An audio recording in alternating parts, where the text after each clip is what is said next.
नमस्कार दोस्तों, VK knowledge electrical में आप सभी का स्वागत है। दोस्तों, आज राजस्थान से सरकारी विभागों में होने वाली भर्तियों को लेकर विद्यार्थियों के लिए एक सुकून देने वाली खबर आई है और इस खबर को आप भी पढ़ चुके होंगे, लेकिन अपन आज इस वीडियो में इस पूरी खबर का सटीक एनालिसिस करेंगे, पूरा विश्लेषण करेंगे। हम ये जानने की कोशिश करेंगे कि इससे आगामी होने वाली सरकारी भर्तियों पर क्या क्या इम्पैक्ट आ सकते हैं, स्टूडेंट को इनसे क्या क्या बेनिफिट होने वाला है। और स्पेशली मैं बात करूंगा टेक्निकल हेल्पर्स के लिए, यानी राजस्थान विद्युत विभाग में होने वाली भर्तियों के लिए इन पर कितना इफेक्ट हो सकता है। हालांकि इस बार राजस्थान विद्युत विभाग में होने वाली भर्तियों पर पहले से भी एक बहुत अच्छा डिसीजन आ चुका है और वो कॉमन मेरिट वाला है। उस पर भी मैं एक बार फिर से आपको एक्सप्लेन करूंगा। साथ ही मैं आपको रिजर्वेशन के बारे में भी इस वीडियो में दोबारा बताने वाला हूं कि हम इस निर्णय से रिजर्वेशन के तहत भी इस बार कैसा बेनिफिट मिलने वाला है। पहले अदर स्टेट वाले जो आते थे उनसे कैसे सीटें प्रभावित होती थी और अब सीटों पर कैसा इम्पैक्ट आएगा, स्टूडेंट को इसका क्या बेनिफिट मिलेगा। तो वीडियो को लास्ट तक आप ज़रूर देखना। टाइटल आप सब देख रहे हैं कि सरकारी नौकरियों में सिर्फ राजस्थान के अभ्यर्थियों को ही मौका देने की तैयारी। दोस्तों, पहला तो ये ध्यान रखें कि अभी डिसीजन हुआ नहीं है, अभी इस पर चर्चा चल रही है और जितने भी आईएएस आरएएस है उनके साथ इस पर चर्चा की जा रही है और डिसीजन लिया जा रहा है कि किस तरह से किया जाए। हो सकता है अदर स्टेट को पूरी तरह से ही पाबंदी लगा दी जाए, लेकिन ऐसा संभव नहीं है। दूसरे स्टेट के लिए कोटा कर दिया जाएगा।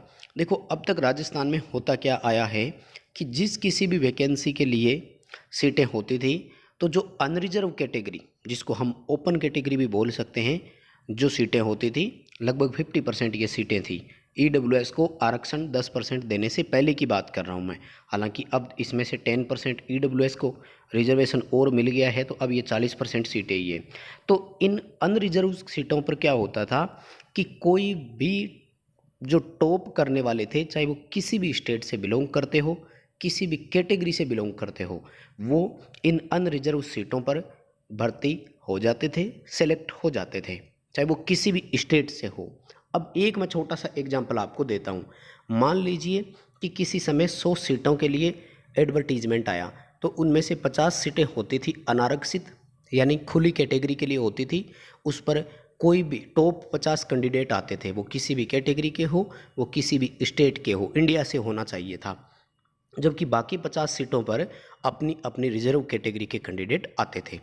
तो अगर टॉप 50 अदर स्टेट के हैं, तो वो सारे के सारे इस 50 सीटों पर आ जाते थे। राजस्थान से किसी एक का भी सिलेक्शन नहीं होता था। ऐसा संभव था, हालांकि ऐसा कभी हुआ नहीं है, क्योंकि इन 50 टॉपर में राजस्थान से भी कोई ना कोई तो आता ही था, लेकिन ऐसा पॉसिबल था। तो अब क्या होगा कि यहाँ पर जो है ना, उनके लिए पूरी तरह से पाबंदी देखिए संभव नहीं है, क्योंकि अदर स्टेट भी फिर जब पाबंदियाँ लगा देंगे तो फिर राजस्थान वालों के लिए थोड़ी सी और मुश्किल हो जाएगी कि वो अदर स्टेट में नहीं जा पाएंगे। ठीक है, तो जहाँ तक मेरा मानना है 2 से 5% तक उनका कोटा कर दिया जाएगा।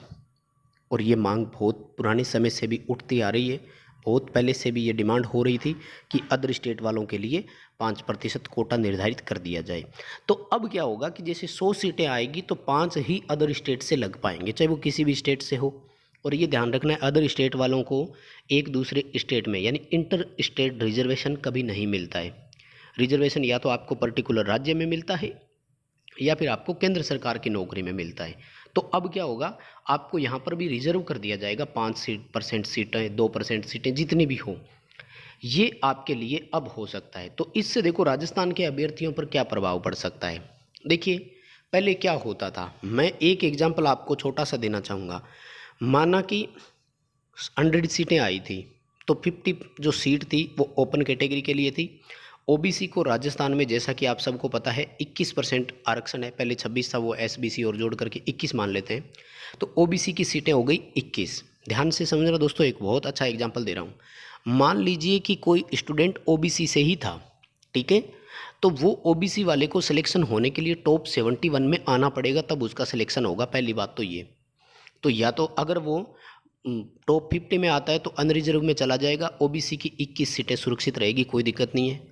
और अगर वो यहाँ कहीं पर आता है, जैसे मान लीजिए 51 नंबर पर अगर उसकी मेरिट है तो 50 में तो वो आ नहीं पाया, तो ओबीसी का वो टॉपर कहलाएगा, यानी उसका ओबीसी की 1 नंबर सीट पर हो जाएगा। टोटल 71 नंबर तक अगर आपकी मेरिट आती है तो आपके सिलेक्शन के चांसेज होते हैं। अब क्या होगा देखिए, पहले जब ओपन कैटेगरी था तो क्या होगा, उसमें ये होता था कि इन 50 सीटों में से मान लीजिए 30 लड़के अदर स्टेट वाले आ गए, तो फिर राजस्थान वालों के लिए क्या थोड़ी सी मुश्किल हो जाती थी, और वो इन्हीं 50 के साथ कंपटीशन लड़ना मुश्किल हो जाता था। और जिनके अच्छे नंबर होते थे ना, वो अपनी कैटेगरी में भी यहाँ आते थे इस 21 सीटों पर।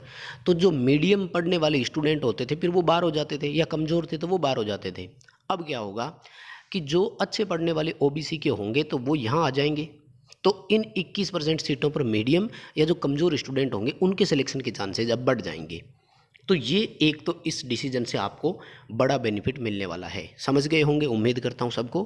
क्या होने वाला दोबारा सुनिए, पहले बिल्कुल ओपन था, अब यहाँ पर पूरी तरह से पाबंदी नहीं लगेगी, लेकिन 2 से 5% कोटा होने की संभावना है। Point number 1। दूसरा देखिए और क्या हो सकता है। दूसरा, इस बार राजस्थान के सभी विद्युत विभागों में या जो टेक्निकल हेल्पर के नाम से वैकेंसी आती है, हालांकि उत्पादन निगम में टेक्निकल हेल्पर के नाम से नहीं आती, उत्पादन निगम में अलग आती है, टेक्नीशियन, हाइडल ऑपरेटर या प्लांट अटेंडेंट के नाम से वैकेंसी आती है। जबकि प्रसारण और वितरण की तीनों कंपनियों में, यानी 4 कंपनियां हो गई, इनमें टेक्निकल हेल्पर के नाम से पोस्ट आती थी। तो इसमें क्या होने जा रहा है, इसमें इस बार ये होने जा रहा है कि एक कॉमन मेरिट बनेगी। देखो कॉमन मेरिट के भी कितने फ़ायदे होंगे, मैं बता रहा हूँ, बहुत इस बार बेनिफिट मिलने वाला है।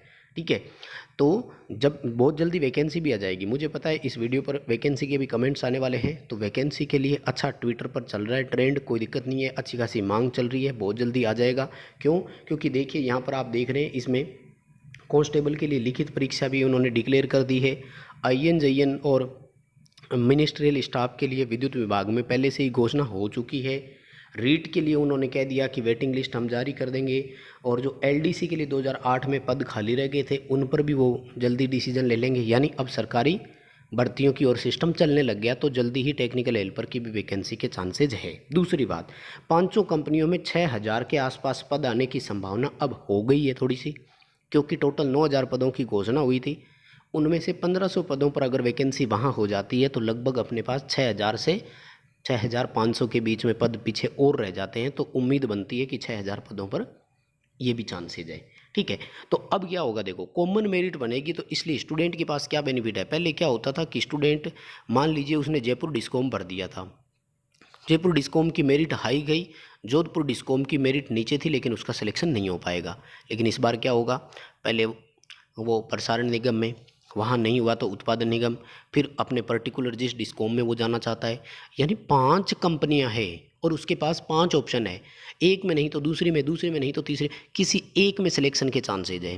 दूसरी बात, कॉमन मेरिट बनेगी तो ओवरऑल जो मेरिट बनेगी वो भी नीचे रहने के चांसेज है। तो आप ज़रूर इसको कंटिन्यू रखें।